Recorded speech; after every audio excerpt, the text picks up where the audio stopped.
बिस्मिल्लाहिर्रहमानिर्रहीम, अस्सलाम वालेकुम। आपने देखा काबीना किस तरह से बनते बनते बनी है और एहसन इकबाल साहब ने ये कहा कि जी 48 घंटे लग जाएंगे, लेकिन फिर अचानक से एकदम से जनाब रात तक काबीना का पता चला कि ये तो सारे मामला तय हो रहे हैं और सब कुछ ठीक हो रहा है। एक अहम मुलाकात होती है, उसी से सब राज आपके सामने आ जाएंगे कि हुआ क्या।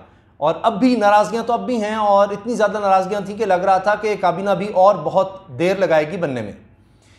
तो उसी हवाले से मैं आपको बता देता हूँ, क्योंकि लोग बहुत से सवाल कर रहे हैं कि ये क्या हुआ है, क्योंकि दुनिया की तारीख़ में, पाकिस्तानी नहीं दुनिया की तारीख़ में पहली मरतबा हुआ है कि काबीना में कम से कम 24 लोग ऐसे हैं कि जो या तो ज़मानत पर जिनको रिहाई मिली हुई है या संगीन मुकदमात में मुलव्वस हैं। आप सोचिए, दुनिया की तारीख में ऐसा नहीं हुआ कि कोई हुकूमत जो है वो इतने बड़े पैमाने पर इतने बड़े बड़े इल्ज़ामात में मुलव्वस हो। तो अब ये बन ही नहीं रही थी काबीना। अब मैं आपको बताता हूँ कि हुआ क्या है। असदुल्ला खान साहब बड़े ज़बरदस्त सहाफ़ी हैं, एंकर हैं, उन्होंने इस पर वीलॉग भी किया है।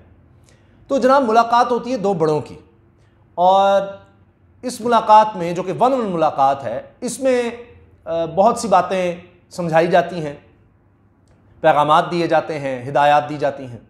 एक चीज़ तो ये बताई जाती है कि नवाज़ शरीफ की वापसी अभी ना की जाए फ़ौरी तौर पर, क्योंकि इससे मुश्किलात होंगी और जो मुखालिफिन हैं उनको मज़ीद मौका मिलेगा इसको एक्सप्लॉइट करने का कि जनाब क्या कुछ नहीं उसने कहा इदारों के ख़िलाफ़, अदालतों के ख़िलाफ़, मफरूर मुजरिम। तो वो जनाब इतनी आसानी से वापस आ रहा है तो बड़ा फिर एक बंदा एक्सपोज हो जाता है ना जी। देखिए क्या कि यहाँ पर क्या है कि ताकतवर के लिए कुछ भी नहीं, इसीलिए लोग हुकूमत में आते हैं कि ताकत में आ जाओ तो सब इदारे आपके लिए बंद ही बन जाएंगे। बस आपने ताकत में आना है और उसके बाद सब कुछ आप जिस तरह रियासत को इस्तेमाल करना चाहें करते चले जाएं, जिस तरफ मुड़ जाएगी, जितने केसेस माफ़ करवाएं, जिसको मर्जी जहाँ लगाना है लगाते चले जाएँ। तो बहरहाल पहली चीज़ तो ये आई कि जी नवाज़ शरीफ की वापसी फौरी तौर पर नहीं होनी चाहिए। दूसरी चीज़ ये कि मियाँ नवाज़ शरीफ को हुकूमत के हवाले से बहुत ज़्यादा अहकामात जारी नहीं करने चाहिए और उनकी इन्वॉल्वमेंट जो है वो बहुत ज़्यादा नहीं होनी चाहिए। नज़र भी उस तरह से नहीं आनी चाहिए कि हर चीज़ में नवाज़ शरीफ की जी हुकूमत वही चला रहे हैं, लंदन से बैठकर सारी हुकूमत चल रही है। दूसरी चीज़ ये कही गई। तीसरी बात ये कही गई कि काबीना का तो कुछ करो, ये क्या हो गया, इतने दिन हो गए, 6 दिन हो गए, काबीना ही नहीं बन रही, हुकूमत ही नहीं बन रही, ये तो बदनामी है, किसी तरफ तो मामला चले। अच्छा, ये जो तीसरी चीज़ थी, इसी से जनाब दूसरी तरफ से फरमाइश भी आ गई कि जनाब काबीना क्या बननी है, उस पर तो बल्कि इससे पहले मैं आपको बता दूं, ये तो चौथी चीज़ बनती है। तीसरी चीज़ ये थी मरियम नवाज़ साहिबा का। जी हाँ, मरियम नवाज़ साहिबा जिस तरह आपने देखा कि वो आई हैं और वीडियोस फिर उन्होंने खुद ही रिलीज़ की कि जिस तरह वो चल रही हैं, हा क्या जैसे कोई रानी, कोई मलिका आ गई है जिसने किला फतह किया है और जो कि उनकी कोई जागीर या विरासत में उनको मिला हो। जो प्राइम मिनिस्टर हाउस की मैं बात कर रहा हूँ, तो उनको प्राइम मिनिस्टर हाउस में इस तरह से नहीं आना चाहिए और अव्वल तो दूरी रहें और ख़ास तौर पर हुकूमती मामलात से दूरी रहें। तो ये भी बात की गई। तो ये 3 बुनियादी चीज़ें थी। एक तो मियाँ नवाज़ शरीफ की फौरी वापसी नहीं होनी चाहिए, दूसरा ये कि उनको हुकूमती मामलात में बरह रास्त मुदाखलत नहीं करनी चाहिए, तीसरा मरियम नवाज़ साहिबा बड़ा ही अच्छा अगर हुकूमती मामलात से दूर हैं, लेकिन कम से कम प्राइम मिनिस्टर हाउस में तो उस तरह नज़र ना आए कि वो क्या पैगाम गया है कि जनाब एक के मुकदमात हैं उनके ऊपर भी, और जिनकी पाकिस्तान, लंदन तो क्या पाकिस्तान में कोई जायदाद नहीं, और वो अब प्राइम मिनिस्टर हाउस में ऐसे आ रही हैं कि जनाब ये हमारी विरासत थी और हमसे कुछ छीनी गई थी, हमने फ़तह कर लिया। वो एक अजीब अंदाज़ था जिसमें आपने देखा कैप्टन सफदर साहब भी नज़र आ रहे थे उसमें, और उसके बाद जनाब हमज़ा शहबाज भी थे, और वो फिर सारा स्टाफ जो है वो उनके पीछे हाथ बांध कर फिर रहा है। तो ये सारा उन्हीं के लिए जनाब बना है, सारी रियासत, सारे मुलाजमीन। तो वो एक इम्प्रेशन गया। तो ये 3 चीज़ें थी। और फिर चौथी बात ये सामने आई कि जी काबीना का तो कुछ करो। तो उसमें फिर जवाब आया कि जी मैं क्या करूं, ये तो मेरी कुछ सुनते ही नहीं है, मेरी तरफ आता ही नहीं है, और इतनी डिमांड्स हैं, मैं किधर जाऊं। ख़ास तौर पर पीपल्स पार्टी और MKM, इनकी बहुत ज़्यादा बात हुई। और फिर जनाब जब ये बात हो गई तो फिर उसके बाद लगता ही है कि कुछ मदद की गई शायद।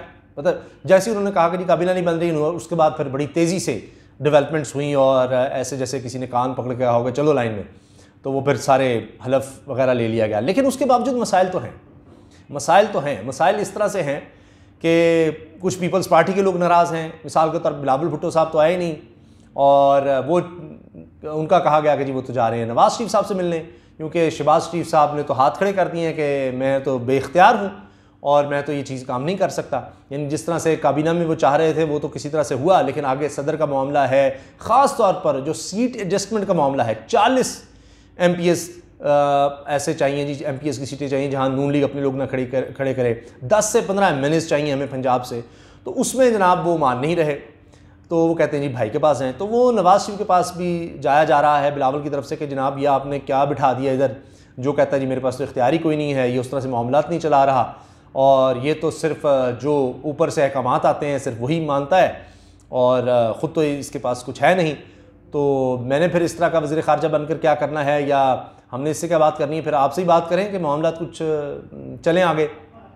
तो अब लगता है कि सिर्फ वक्ती तौर पर काबीना में शामिल हुआ गया है और एक प्रेशर कि किसी भी वक्त अलहदा हो सकते हैं। और तो और आपने देखा अख्तर मेंगल साहब वो भी नहीं आए, अवामी नेशनल पार्टी ने बायकॉट कर दिया कि जी हमने नहीं काबीना में आना, और मेंगल साहब की पार्टी भी।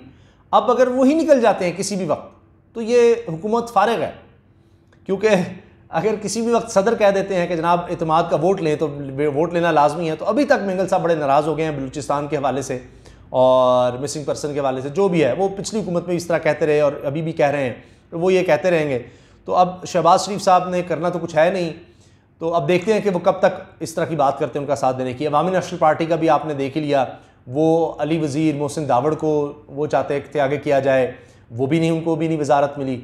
इसके साथ आप देखें कि जरदारी साहब का जो बयान है, ये जो बातें हैं उनमें आप ये ज़रूर जहन में रखिए कि ये जरदारी साहब का बयान है कि पहले दोस्तों को एडजस्ट किया जाए उसके बाद हम, तो दोस्तों को तो एडजस्ट उस तरह नहीं किया गया या वो नहीं हो पाए, तो फिर भी वो आ तो गए हैं, लेकिन हत्ता कि खुद उनके अपने मुस्तफ़ा नवाज़ खोखर साहब ने माजरत कर ली कि जी मैं नहीं काबीना का हिस्सा बन सकता, मैंने कहीं और फोकस करना है। तो नाराज़गियाँ तो हैं, वो इस तरह से नहीं आना चाहते। शाहिद खाकान अब्बासी साहब वो नहीं आए साबिक़ वज़ीर आज़म, तो बाकियों को तो छोड़ ही दें।